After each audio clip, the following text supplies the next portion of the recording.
Multimédia. Aimez, partagez et abonnez-vous. Bonsoir. Balandi émission Question Time. Weza dépêche tozo saila bino.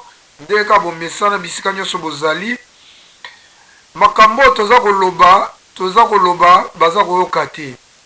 Président ya Assemblée nationale Mbosso alobaka ke na kati ya parlement na biso eza na ba député o baza ko alimenter ba groupe rebelle. Mais depuis Mbosso asala action moko te. Président Félix Payoka asala action moko te. Donc ba député wana bango ba yebi bango mais batiki bango kaka na kati ya parlement. Tala sikoyo makamna bango ekomi ko bima na poisa. Bao balandaka biso na YouTube vidéo to tshela kibino semaine passée.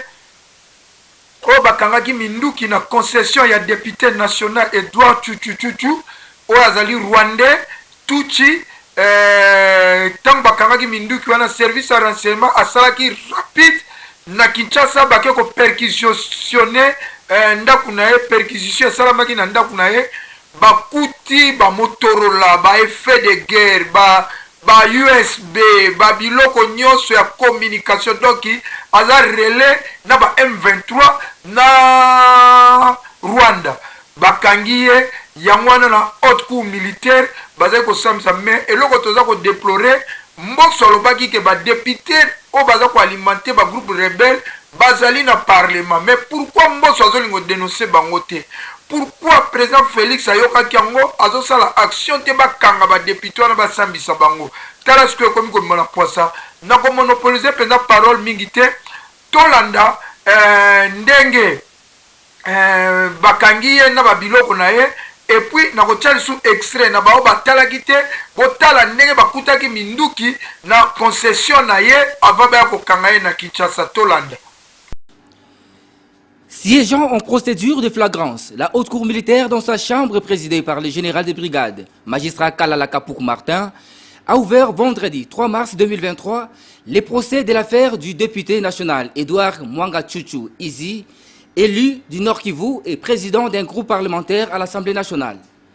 L'auditeur général, ministère public près la haute cour militaire qui l'a amené en cette procédure précitée, s'est fait le devoir, conformément à la loi, de présenter à la haute cour militaire les faits reprochés aux prévenus.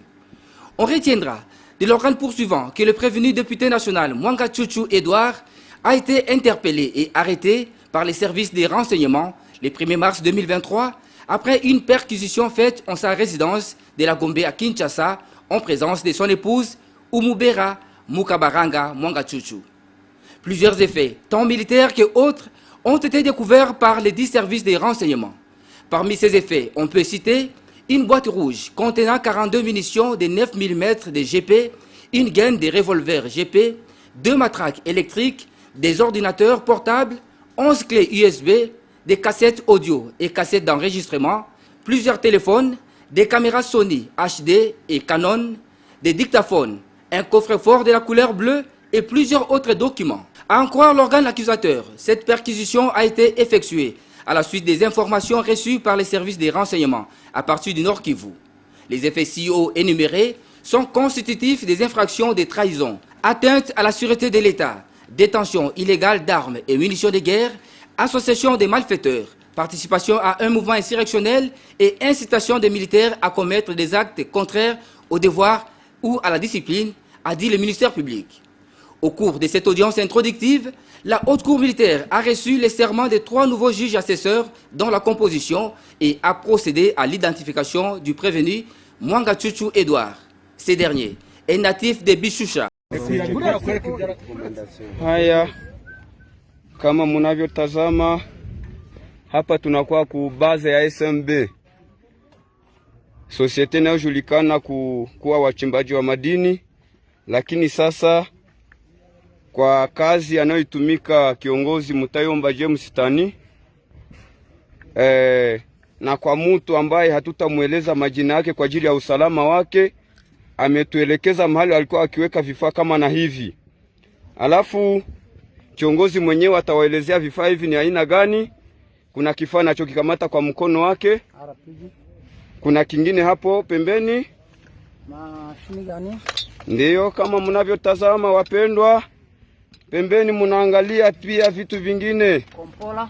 Munaangalia kompora ndio. Haya ingendelea kutazama mpendwa. Tulikuwa tukizani kwamba hawa ni wachimba madini, lakini sasa mambo yamebadilika. Nadhani kila mmoja natazama sasa kwamba mnatazama chombo gani hiki tena? Mashini gani hiyo? Haya. Tazama. Nasi bandeko bino mo bolandi video ndenge bakangi député national Tutsi Rwandais d'assemblée député national assemblée nationale bomwende bakangi ye. Bomoni pe concession ya minduki ndenge bakangi kuna na Nord Kivu. Alors botsa ba commentaire bolo banase mutra mutape opinion na ekozala penza malamu mingi. Bobo salate bo s'abonner na page na biso As TV Media, bo cliquer pe cloche tant to tsaka ba video de pêche. To ba analyse to salaka, to be émission to salaka, bokozwa yango direct. Na kati kuna bokokuta na YouTube na biso to na be émission to salisi Maréchal Mobutu vina e mobimba tindenga kende kokufa. Bokokuta ba émission ezali ebele, be émission to kende ko filmer na Kasai. Vini baza ko mener na Kasai, bokokuta yango kuna. As TV Media, aimez, partagez et abonnez-vous.